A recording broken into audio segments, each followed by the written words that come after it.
Соён гэгэрүүлэгчдийн телелекц 5 цуврал нэвтрүүлгийн хүндэт зочин Сүлтмийн мөнгөчин 1971 онд ерөнхий боловсролын 24-р сургуулийг алтан медальтай төгссөн. 1976 онд Зөвлөлт холбоот улсын Москва хотын урлаг үйлдвэрлэлийн дээд сургуулийг зураасан зургийн мэргэжлэр дүүргэсэн. 1976 оноос Дүрслэх урлагийн дээд сургуульд хот чимэглэл өсгий урлагийн багшаар ажилласан. 1983 оноос өнөөдрийг хүртэл Монголын урчуудын эвлэлийн чөлөөт уран бүтээлчээр зураг урлал бүтээлээ туйравдаг. Монгол улсын урлагийн гавь сэтгэлтэн урчуудын эвлэлийн шагналт зураач. Тэрээр төв дэлхийн олон улсын уралдаанд тэмцээнд эх орноо төлөөлөн тасралтгүй оролцож өндөр амжилт үзүүлсээр ирсэн. Тухайлбал ЮНЕСКОгийн Азийн соёлын конкурст номын чимэглэл, зурагт хуудас, дүрслэх урлагийн төрлөөр 5 удаа алтан мөнгө хүрэл медаль хүртсэн байдаг. Номын чимэглэл зургаар Япон улсын Токио хотод 2 ном хэвлүүлсэн. Герман, Англи, Франц, Америк, Япон, Солонгос зэрэг дэлхийн олон оронд бие даасан болон хамтарсан уран бүтээлийн үзэсгэлэнг гаргасан. Нийгэм соёл улс төрийн зүтгэлтэн тэрээр Монгол улсын нэрт соён гэгэрүүлэгч Хөдөлмөрийн Баатар, ардын зураач, төрийн шагналт Сүлтэн хөөблээ. Түүний ихэр ахын дус болох Монгол улсын урлагийн гавь сэтгэлтэн төрийн шагналт энхчин мөн уран бүтээлч билээ.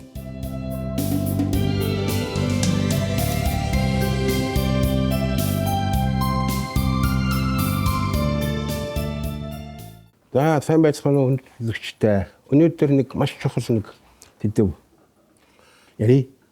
Энэ бол маш чухал сэдв шүү. Өөрөөр хэлбэл бид 50000 жилийн түүхтэй ард түмэн штэ. Одоо даа насагдарч, их насагдарчийн түүхийн шүлэг гэдэг дээр бичсэн тэмдэглэлээр бол тэрнээс ч өмнө гэсэн түүхчдийн бас баримт бий. Ийм манай Монгол улс маш эртний улсаа Монголын яруу түүх магад их гэрэлтэй гэж хэлдэг энэ шүлгэн дээр ингэж тодорхойлсон байдгийг шүү.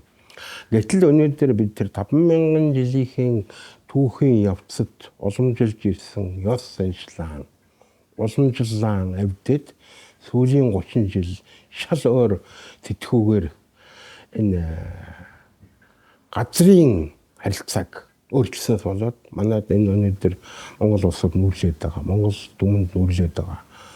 Монгол улсын ард түмний өнөөдөр одоо амьдрал лайланчиг ирээдүйд нь одоо ерөөсөө гэрэлгүй болгоод байгаа зүйл бол энэ газрын тухай. Энэ хууль газрыг эргэлтэнд оруулна гэдэг одоо нэг гачин тийм сэтгүү байдаг шүү дээ. Тэгэл одоо газрыг хүнд өмчлүүлнэ. Монгол улсын иргэнд өмчлөхөөр тэргээр хөрөнгө өнгөтэй болно. Гэж одоо ингэсээр байгаад энэ бол гадаад орны суурин амьдралтай өөр оронд тэнцвэрж болдгоо юм байгаа л. Гэтэл тэрнийг манайх одоо шууд хуулбарлан авснаас болоод энэ лайланчд учирсан. Тийм учраас энийг цоцох далруулах цаг болсон. Тэгэхгүй л ерөөсөө за лайланч гэж би яагаад ингэ тодруулж хэлээ хүлээ тэр хүн бүхэн мэдж байгаа ч гэсэн энийг дагаад юу бий болсон бэ? Газрын 8. Тийм биз? Газрын 8 гатаад нь лиценз гэж газрын лиценз зөвшөөрөл гэж нэр гадны үгийн бүр аваад лайсенс гэж үгийг лиценз болгоод тэгээд тэр нэг юм одоо хүмүүс чинь олон нийт ард түмэн чинь яг үнийн хэлээд байгаа шүү. Нэг А4-ийн цаасаар тэр сайхан 50000 жилийн түүхтэй энэ газрын нутгийнхаа эсхийг өгдөг. Тэр нь ямар дарга өгөх юм, аль засаг дарга нь өгөх юм, аль засаг нь өгөх юм маргаантай маргалддаг. Эрх мэдэл аваагүй байж тэр эрх үүрэг нь байхгүй хад өгдөг. За энийг өгсөө зэрэг яадаг вүлээ? Гадны хүн эзэмшин ашиглан өөр байхгүй гэсэн мөртлөө өмчлөх авахыг санаарахдаг. Тэхийн тулд Монгол бүсгүйтэй хайр сэтгэлээрээ бис гэр болдог. Зуурамж гэр бол бий болдог. За энэс хамгийн гол нэг чухал нэг аюун юмшигтай зүйл нөхөр хээл хахуул тийм ээ бий болдог. За хээл хахуултай Монгол улс энэ их хээл хахуултай болсон энэ цаг үеийн сүүлийн 30 жилийн дотор Монголын түүхэнд ийм гамшигтай юм байгаагүй. Гэтэ энийг хээл хахуул гэж өнөөдөр нэрлэхгүйгээр юу гэж яриад байгаа вэ? Авилгатай тэмцэх газар гэж бүр байгуулсан. Гэтэ Монгол хэл сайхан үгнүүд бий. Яг тэр хэлсэн үгээр нь хэрэгжилж явах хэрэгтэй. Энд чинь зүгээр нэг санаанд нэг хүн зохиотсон байдаг юм биш. Юу гэхлээр зэрэг хээл хахуул гэдэг чинь хүн тэрнээс нь санаа зовдөг, эмээдэг, тийм муухай одоо сэрвэж байдаг ийм үг байхгүй юу? Өөрөөр хэлбэл хээл хахуул гэдэг чинь юу гэсэн үг вэ? Хээл гэж мэднэ үстэй. Хээл хэд малдаар л байдаг шүү дээ. Мөнгөөр хээл хийнэ гэсэн үг. Дорж гэдэг хүнд мөнгөөр хээл хийх нь шүү дээ. Ойлгож байгаа биз? Тэгэхээр зэрэг мөнгөөр хээл хийлэгдсэн хүн чинь нөгөө хээл хийсэн хүнийх нь боолын боол босхны шороо болдог байхгүй юу? Ийм учраас хээл хахуулыг хүмүүс чинь энэ чинь ерөөсө бузрын зүйл, болохгүй зүйл гэж огт хийдэггүй ийм манай түүх уламжил байдаг учраас ийм үгийг бүр тэнд оноож хэлсэн байх нь. Гэтэл энэ үгийг хэрэглэхээ ойлоод авилга. Тэгэхээр зэрэг энэ миний санаагаар нь одоо манай авилгатай тэмцэх газар гэдгийг хээл хахуулаас хамгаалах газар гэж нэрлэл бүр зохистой гэж би бодож байна л да. Тэгж боддог. Тэгээд тэр хээл хахуул хийлгсэн хүн тэр хүнийхэн хээл мөнгөөр хээл хийлгчгээд тэр мөнгөөр хээл хийсэн хүн чинь тэр хүнийхэн ерөөсө боолн болсон чинь хүссэн зүйлийг биелүүлнэ. Тийм биз? Хүссэн зүйлийг биелүүлнэ гэж юу хүсэж болох вэ? Зүйлдээ бүр эх ороноос урам хүртэл асуудал гарна шүү дээ. Хурамч хууль гаргана, тэр үний хэлсүүгээр. Худлаа хууль гаргана. Монгол улсын эрх ашигт нийцэхгүй эсрэг тийм хууль гаргана. Тэрнийг худлаа гой юугаар хуурам мэхлэн. Ийм үйл явдал сүүлийн жилүүд болсон биз? Энэ юу дагж ордог вэ гэхлээр зэрэг гадны нөгөө ашиг сонирхол дагж орж байна. Нөгөө Монгол нутгийн чинь тэр саас гэдэг, лиценз гэдэг тэр зүйлээс ч авч болдог ийм зам нэгдлээ гэж. Тийм учраас янз бүрийн аргаар тэр хууль санаачилж хийдэг хүмүүс дотор нь өөрийнхөө хүмүүсийг шургуулна, гаргана. Тийм бодлого явна шүү дээ. Энийг ард олон соргогоор цаахан хэрсүү ухаанаар ард олон ард түмэнд баярлах хэрэгтэй шүү дээ. Хэлээд эсрүүцдэг. Тэгэхээр зэрэг бидний одоо хийх гэж байгаа юмыг хуулийг ийм гэж тайлбарлал янз бүр энэ чинь маш том проблем болоод идэг үстэй. Тэгээд гадны дотны энэ хүмүүсүүдийн нөгөө лиценз гэдэг зөвшөөрөл авах гэж, газрыг авах гэдэг, ашиглах гэдэг нэрийдлэр энэ том проблем дотор юу болдгоо гэхлээр зэрэг нөгөө газрын хулгай, газрын наймаа. За тэгэл одоо шүүхтэр өчнөө маргаан явдаг үстэй. Газрын маргаан шийдэж чаддаг бай. За тэрний чинь дагаад нөгөө хууль шүүхийг хэрэгжүүлж байдаг шүүх чинь бас янз бүрийн мөрдөж байгаа үстэй. Худлаа шүүдгэлгэн, хээл ахвал авдгэлгэн, нөгөө хээл ахвалч бас явж байгаа үст.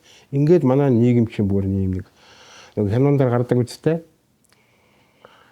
Хярамцаг боллоо гэдэг чинь бантан болж байгаа ш. Хярамцаг гэж юу вэ? Чимээд гэдэг хянуундар гардаг байгаа. Тэрэн шиг Монгол улс чи ийм гачин нийгмийн одоо гай гамшигт унж шít. Энийг би түрүүн тэрүүгээр лайл амжигт учирсан зүйл бол бид 50000 жилийн түүхтэй энэ агуу үндэстэн өөрийнхөө ёс заншлыг уламжлаа баримталж ирэлгүйгээр тэрнийг одоо өнөөдрийн нэг эдэн хүн гарч ирэл энэ чинь ер нь буруу энэ дэлхийн дээр жишээг аваа туршлага авъя энэ ингэдэг юм байна газрын хэрэглэлтэнд оруулъя гэд нэгдсэн юу үндсэн хуулиндаа ийм заалт юм оруулсан чинь ийм юмны их үндсийг тавиад лайланчиг болж байгаа өнөөдөр зовлонгийн бид онцож байгаа биз.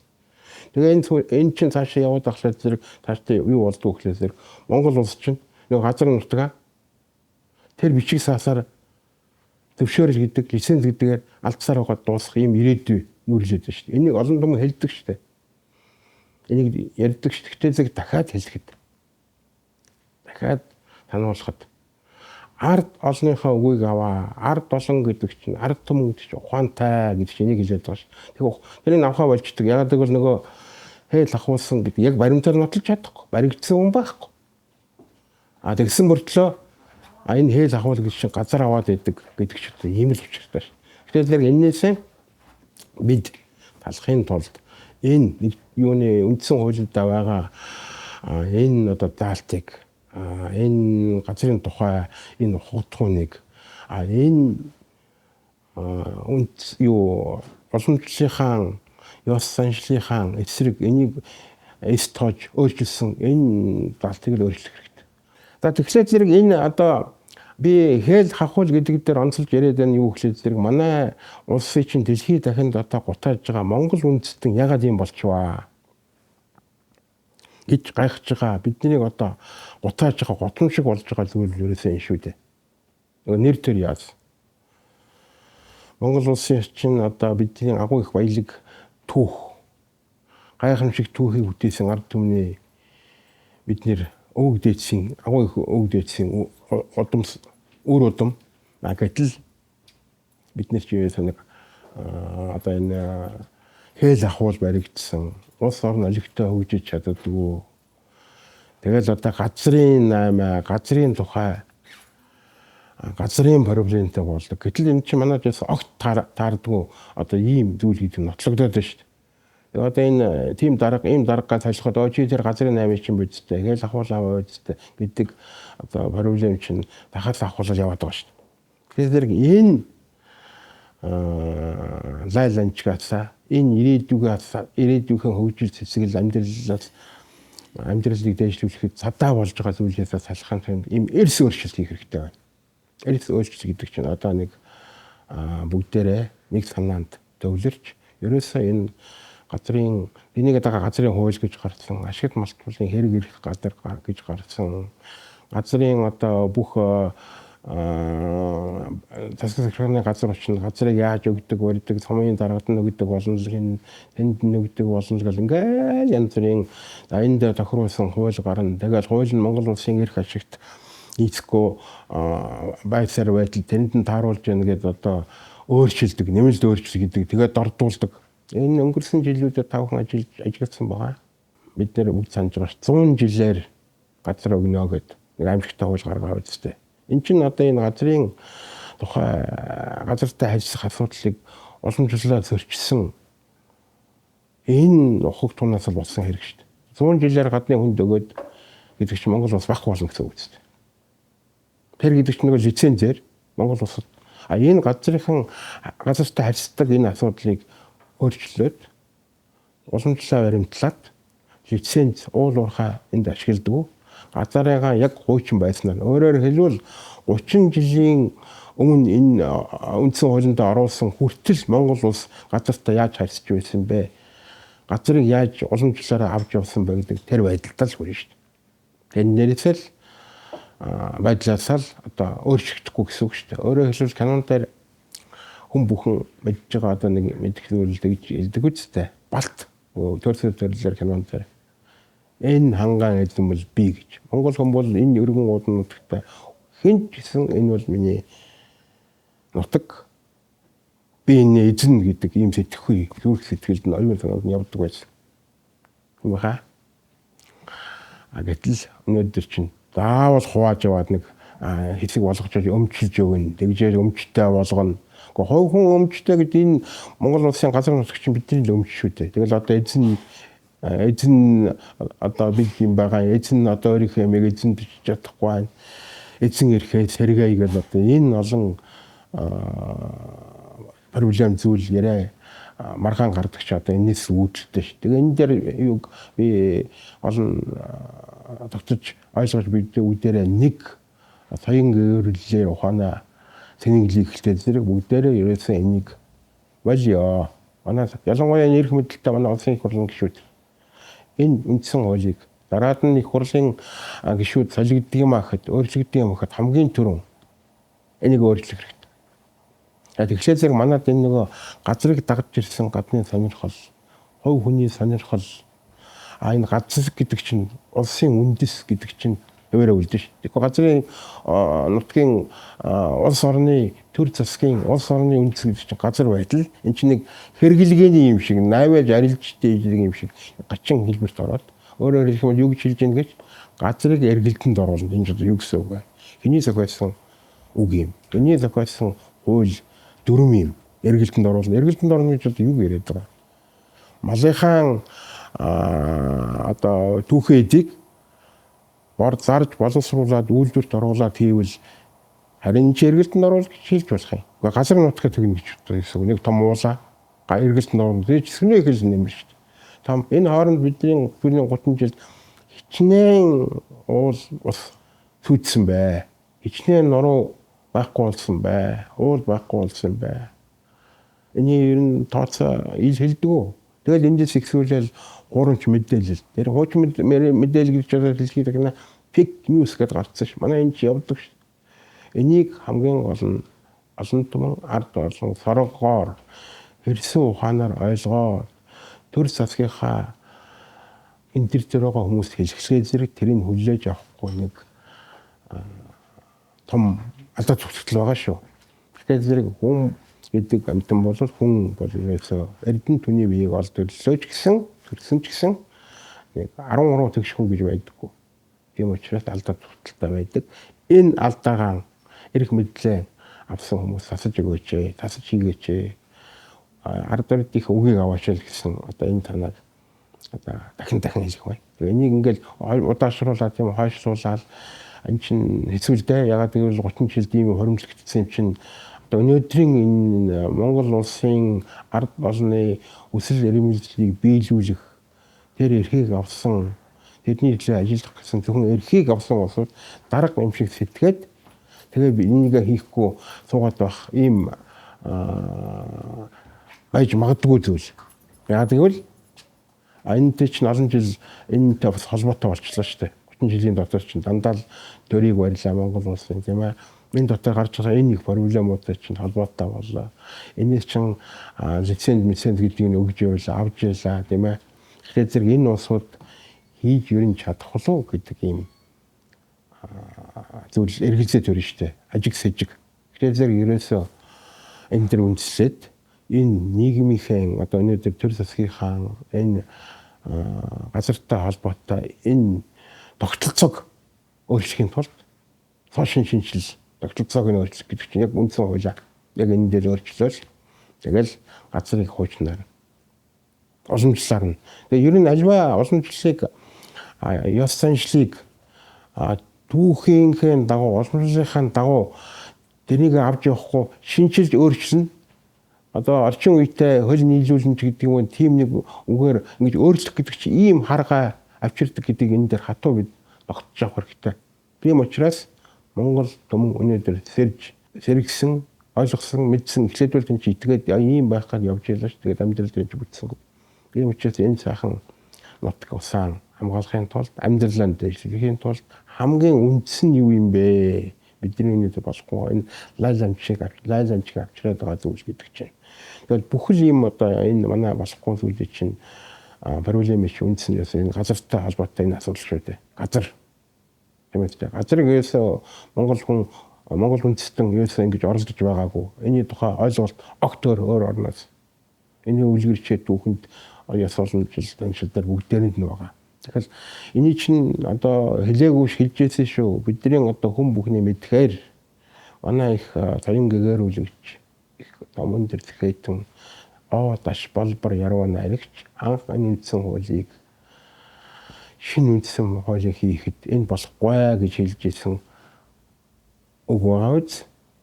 Энэ чи үг хэлчихлээ өнөөдөр бид нэр 30 жилийн дараа энийг ойлгож мэдээд энэ болохгүй наа гэдээ яваад та энийг ухаж ойлгож байна гэдэг чинь Монголын нэг сайхан үг байдгийн тэнгийн ухаан өдөөс хойш гэж. Бид чи одоо өнөөдөр тэрийг мэдэхгүй явж байгаа даш болбор тэр үед мэдээд байхад тэрнийх үгийг авалгүйгээр өнөөдөр бид дөнгөж сайдл нэг ухаж ойлгох гэдэг шүү. Тэр үед даш болбор эрдэнтэн зэхэтэн шиг тэгж бодож байсан хүмүүс бий. Гэтэл энэ гадны нөлөөгөр гэдэг юм уу шинжилж өөрчлөлт хийх гэсэн энэ ийм өөрчлөлт гэсэн танаагаар юм уу мэдсэн ч байж мэднэ мэдээгүй ч байж мэднэ ингэж ийм зүйл оруулсан бүр нэг буруу замаар будаа тавьж босгохтой шороод тань гэдгээр одоо бид нэ шороод хийж штт тийм биз дээ энэтэй одоо хүн бүхэн нутаг усаа хараад үзтээ гэтэл ер нь хүний амьдрал Монгол хүний амьдрал бидний алж араад гэж юу юм бэ энгийн юм байдаг байхгүй энийг өөрчлөлтөл энэ манай энэ газрын тухай харьцааны энэ үндсэн хуулийн энэ заалтыг өөрчлөлтөл тэр чи гараад ирнэ.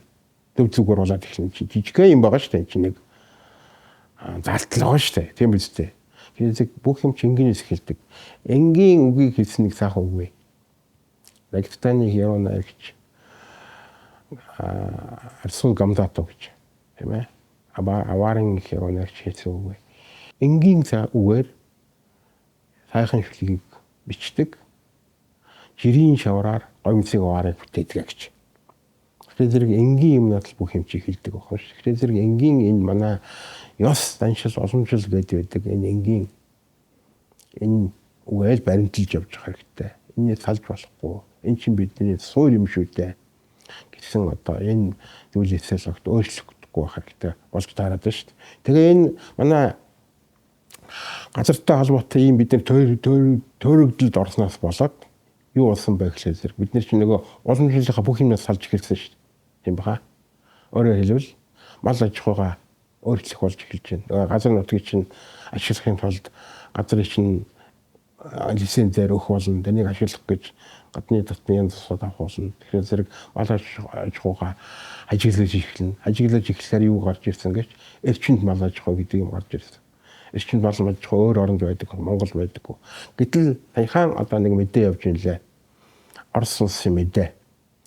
Орос улсад одоо махны хамгийн эко тань чанартай мах ямар одоо Оросын нутаг чинь одоо ингээд их агуу том өргөн нутагтай үстэй. Аль хэсэгт нь хамгийн сайн махыг бий болгодог вэ? Хамгийн сайн махаар хангадаг вэ гэж. Тэр дотор тавхан одоо ийм юугаар нутаг усныхаа энэ том нутгаа ийм марионоос ингэж хангадаг юм а гэж. Тэрэнд хамгийн топ хамгийн экологийн тайм мах өгдөг газар бол ямар нутаг байна гэж Халинг Тува Бүрээд гурав. Бусад нөгөө мал аж ахуй эрхэлж мал мах үйлдвэрлэдэг газрууд нь дандаа нөгөө эрчимд мал аж ахуй байхгүй.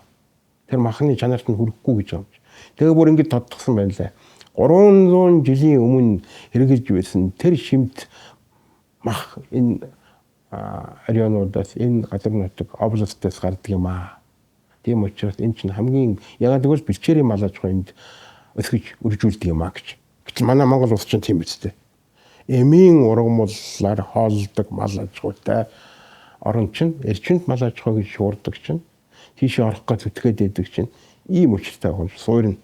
Тэгээ юу гэж хэлдэг вэ гэхээр зэрэг орчин үеийн хөгжил дэвшил дэлхийдээ хөл нийлүүлнэ гэдэг нь гой гангуугаар гэтээ зэрэг эрчимд мал аж ахуйгаа тэгж зөвтгөхөд идэг. Гэтэл тэр чинь нөгөө тэжээлэг болно шүү дээ. Эрчимд мал аж ахуй гэдэг та бүхэн ер нь амьдрал дээр үдсэн хүмүүс олон байгаа. Би жишээл үдсэн Солонгост, Германд ийм жүчийн дотор хийчихэд дэлэн нь байна шүү дээ. Тэр малын үнэний дэлэн чи ерөөсө зүрийг хэлэх юм бол манай одоо бидний мэддэг нэг 40 бетон биш шүү дээ. 40 бетоныг дөрвийг нийлүүлсэн шиг тийм одоо дэлэнтэй. Тэгээд ерөөсө хөвдөж барьж болдгоо ингээд зогсоогоороо байдаг. Тэгээд дороо бааш хийж. Тэгээд ерөөсө үнэр танаар гэдэг нь ерөөсө хүний ялгц шиг тийм үнэртэй.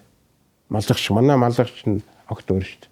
Аргал хомоол тийм үстэй. Энд чинь бүр тэргээр чинь ариутгадаг чанартай шүү дээ. 3 жил хадгалс юу хээр хөвдсөн хөх хомоолын үр ашиг гэж хомоолын тухай одоо уламжлалт бас хэрэгэлдэг шүү дээ. Эм ургамал хэрэгэлдэг, тэргээр ариутгадаг. Тийм учраас манай энэ мал аж ахуй, бэлчээрийн мал аж ахуй гэдэг агуу юм аа. Энээс салгах үндэс суур чинь бас тэр газартай холбоотой шүү. Энээс суурьтай гараад байгаа тэр Монголын уламжлалыг шахаад байгаа чинь тэр газартай холбоотой шүү. Газрын энэ даалтаас холбоотой шүү. Ийм учраас энэ бүхнийг одоо бүхний мэддэг имийг л бие үгээр илэрхийлж байгаа болохоос энэ чинь хүн бүхэн мэдээл байгаа шүү дээ. Мэдээд байгаа мөртлөө энэс гарч чадахгүй байгаа шүү дээ. Тэгэхээр зэрэг ийм аюултай Монгол улсын ирээдүйг авах болох юм аюултай зүйл учраас энэс салъяал гэж зоригтой бүгдээрээ шийдэх хэрэгтэй шүү. Тийм үстэй. Ийм одоо шинжилгээ хийх хэрэгтэй байна.